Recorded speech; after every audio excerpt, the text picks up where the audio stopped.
So sometimes we can feel a bit stiff in the low back, or maybe you've got some low back problems, and this can sometimes relate to feeling a bit stuck and not kind of fluid and clear with our direction and how we want to navigate the flow of things. And it's really important to do mobility for the back. So this sequence, we're just going to be looking at some lovely little nourishing exercises to help with releasing and opening and mobilizing the low back. And if you'd like, it can be handy to have either a yoga block or a little ball or a cushion that you can pop in between your thighs. So we're going to start lying on our back. And just take a moment to hug your knees into your chest. And as you do that, try and draw the thighs in, but still think about if the tail can stay nice and long, reaching your tail away. And then just add a little rock, maybe side to side. Just feeling that little massage into the low back.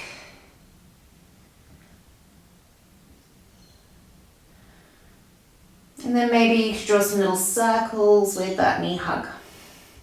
And what we're just starting to do is something called flexion of the low back, and also a little bit more deepening of the hips. Flexion. And then reverse those circles the other way.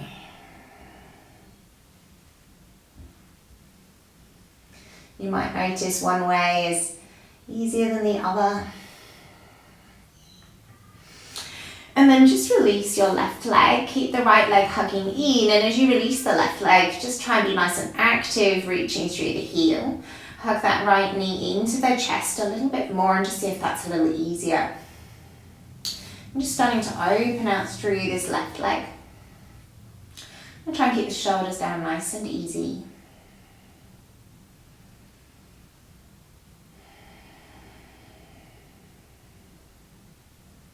And then taking the hands behind the knee, and if you need to grab a rope or anything or a belt around the foot, you can, but you can also just practice straightening that right leg up and then bending the knee. And as we're doing this, just trying to start to stretch into the back of the hamstrings, because often when they are short, it pulls the low back and makes the low back feel tight. Exhale and extend. And if it feels comfortable, you could hold it there, or you can just keep practicing extending, really trying to pull up in the kneecap.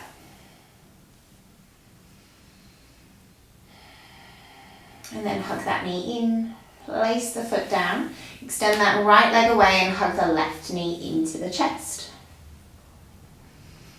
Just take a few breaths, feeling that thigh drawing in towards the belly. Seeing how that feels as maybe a stretch in the low back.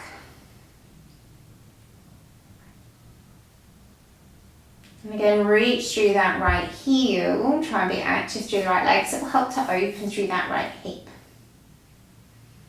And then take the hand behind the thigh, and again start with that bending and straightening of that left knee. And as you're doing this, just try and exhale as you extend the leg straight. And inhale as you bend. And if it's too much having the feet flexed, you can just kind of be floppy if you need to with the foot. But it will intensify that opening through the back fascia line by kicking through the heel. And sometimes if we can use the work in the foot, it helps open the thigh and the hip and the low back.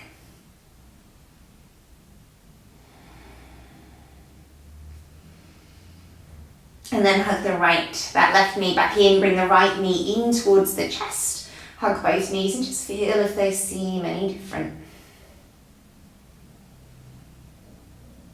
And then gently let the feet come to the floor. Have them reasonably close to the sit bones, but allow them to be sit bone distance apart.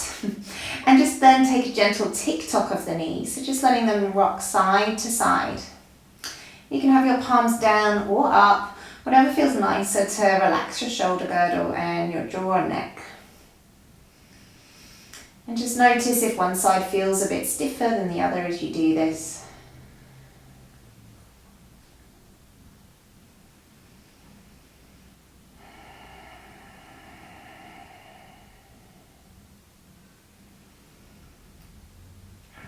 And from here, bring the knees back to center.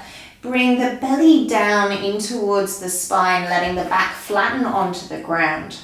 And then bring your knees back up again. And if you can, hold them at a 90-degree angle over the hips and have those the knees and the shins at 90 degrees to the thighs. So you could just see your toes. And we're just going to, again, try and do those little rocks side to side. Now this is a little bit strengthening on the abs. So go gentle if you've got a bad back. Maybe don't have the legs at 90, but you can bring them in a little bit higher if you need that extra weight of the legs to protect the back. And then feel free to take the arms out if you need to and turn the palms down. But we're not really looking to make this a big movement. This is more about a little bit of core to help you move the spine. And that little twist now going a little higher up through the spine. And then hug your knees into your chest again. Trying to keep them nice and high. Take those little rocks side to side again. So just taking a little higher into the back. Getting that twist into the upper back. So just really trying to get some twist. Twists are great when the spine is feeling tight, as long as we're careful with things like osteoporosis. Because they just help us move and loosen out a lot of the stiffness that happens when we've been still. This time, bring yourself back to center, pop the feet down onto the floor. And we're just going to come into a little bridge, and this might be where it's useful to use that block or that cushion in between your inner thighs. It just helps us engage a little more in the core, so we get a bit more support for the low back if it's feeling tender. And you're just going to try and roll up one vertebra at a time through the spine, lifting your hips up towards the ceiling. Now, if your low back is a problem and you have some strain, you can just come to about a halfway or as high as feels safe for your back before it starts to hurt. And you're just going to try and hold and stay. But if your back feels okay, you can lift those hips up. Try and think about standing strong on your feet, squeezing on your cushion or your block, and then almost like you're driving the back of your sit bones up towards the ceiling, but keep the ribs soft. And we're just going to see if we can hold here for a moment, just really find the strength in the legs. And a soft, easy breath. And then gently rolling back down through the spine. Going to take a couple more rolls in your own time, rolling up as you exhale through the spine. Try and really feel that each vertebra gets some time to be inspected for its own mobility. And this does require core strength to move the spine, as well as flexibility. We're using the abdominal muscles to create these curves that lift your hips. And then your glutes and your hamstrings help lift your hips. Really the glutes. So try, if you're getting that hamstring cramp, you've got to drive up more from your glutes.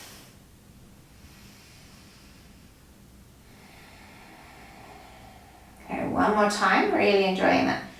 Gentle rolling through the spine. Allow the back of the armpits and the shoulders to be heavy, just like the feet are, because they're the two edges of your bridge. And then your spine can really enjoy moving easy and free.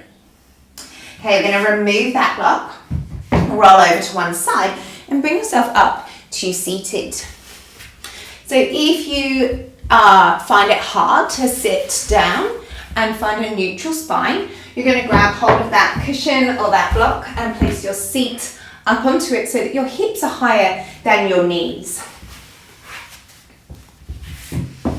And then you're going to bring the soles of your feet together and have your feet reasonably close in towards your hips. We're just going to bounce the knees a couple of times just to open those hips. And as you do, it just starts to help release some of the tension that may be sitting in the hips and the groin. And then let the knees settle. Stay nice and tall through the spine. And just start to draw a circle with your torso around the hips. And you can allow your spine to go between rounding forward, side, and a little back bend, just trying to move your spine. And if it feels comfortable, you can add in some shoulder movements.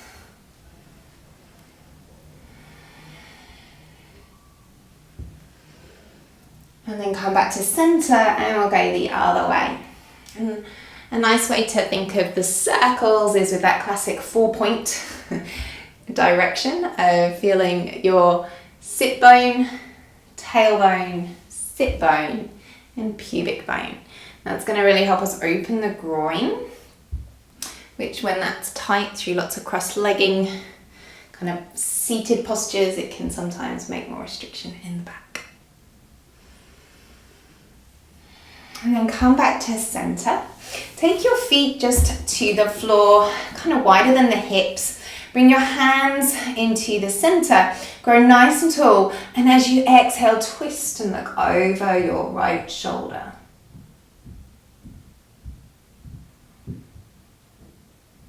If you really want to accentuate this, you could take that left hand over the right knee and just give it a little press to increase the twist. But push down through your feet, keep the legs really active so that your spine is still tall and centered.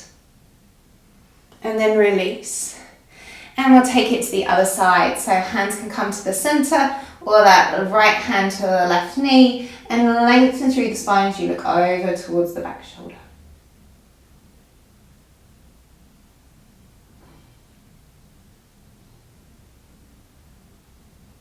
And then release. Come back to center. And then we're going to be coming onto hands and knees. So bring your hands underneath your shoulders, your knees underneath your hips. Have the shins nice and relaxed and the tops of the feet slightly pressing into the floor. Have your fingers spread nice and wide, lengthen through your spine, and we're just going to take some gentle inhale, dropping the navel towards the floor. Keep that gentle press of the shins for a little bit of the core, lift your heart forwards. And then as you exhale, draw the navel up towards the ceiling, rounding and arching your spine. And we've kind of been making this shape as we were lying on our back, those bridges, but now we're adding in a bit more of the back bend.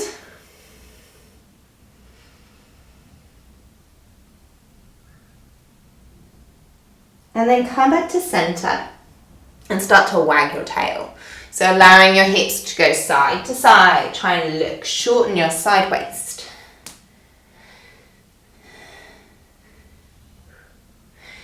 And then if possible, we're going to come back to center and just try and make circles with our tail. So just allowing the tail to roll in circles. Allow the low back to do the movement. Now, if you've got tender low back, you're going to really need to lift up pelvic floor and engage the core for this. And then we'll go the other way. So reversing those circles. We're really trying to move the low back and the hips. So just be careful with what space you've got in that low back and how tight it feels. And then bring it back to center. Take your hands, one hand step forwards, and just start to rock your bottom back towards your heels. And then on an inhale, lift up round the spine. And draw yourself forwards towards a plank. Lift the hips round the spine. Exhale, down it goes. Inhale, lift, scoop the belly. Round it forwards, and if your back feels okay, you could add in a little bit of a back bend, drawing the chest forwards. And then scoop from the low belly. Draw the hips up first to round yourself back towards your heels. So the entire movement is actually being initiated from the low back, from the top of the sacrum. It's keeping the core engaged as you move forwards and back, maybe increasing your range depending on your flexibility. We do it one more time. Increasing our core strength as we mobilize, because it's through that gentle, supple strength that we get a fluid movement. And that's what helps protect us and keep our body feeling young and vibrant. You can stay with your seat towards your heels. You can let your hands rest onto your hips to see if that can help encourage a stretch down towards the heels.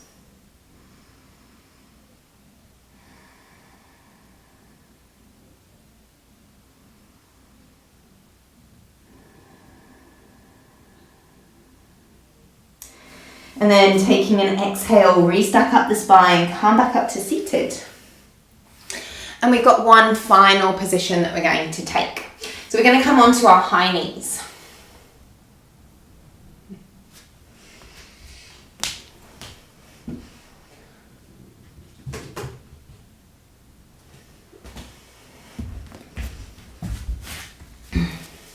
So we're going to come onto high knees and be in the center of your mat. Stepping your left foot out to the side, turn the toes forwards, really activate that leg, and then really make sure that you're standing straight on top of your supporting knee. Take your arms out to the side, and then reach up and over towards the left leg, taking an easy stretch into the side of the hip. Really keep the legs nice and active and draw the belly in. Try not to let it hang out. Keep drawing in, because that's only going to hurt the back. Hopefully you feel a stretch down the side of your right waist. Inhale, come back up. And then we'll take a big stretch the other way. So reaching down and away. Reach up and over, nice and long. And if your shoulder hurts, take the hand behind the head. Feel that stretch into that left hip.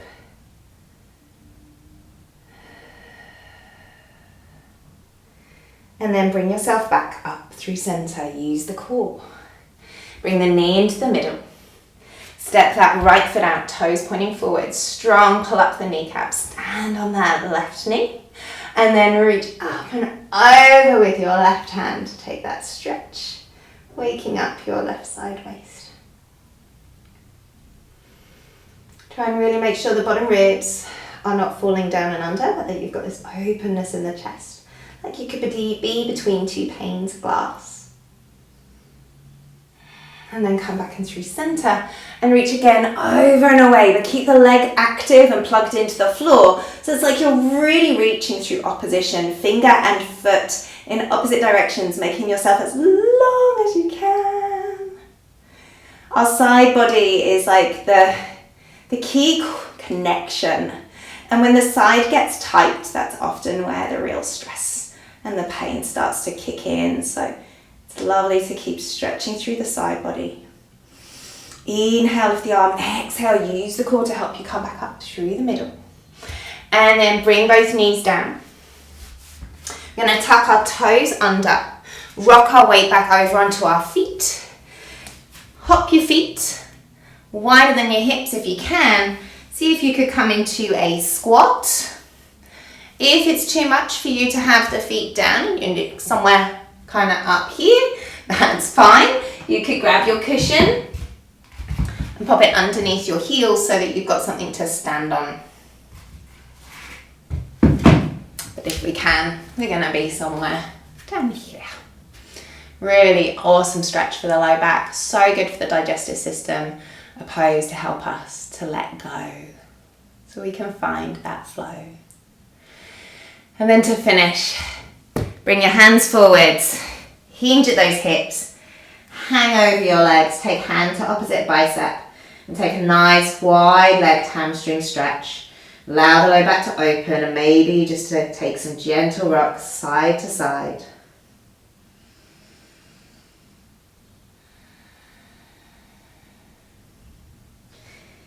And then release the hands, soften your knees and roll up through the spine, one vertebra at a time, finding your way up to standing. And my head got cut off and the camera died, and that's what happens sometimes. So have a wonderful day. Let me know any questions or comments about the sequence and the exercises. I'll be doing more for different aspects of back and spinal health. Take care. Look forward to your comments below. Thanks, guys.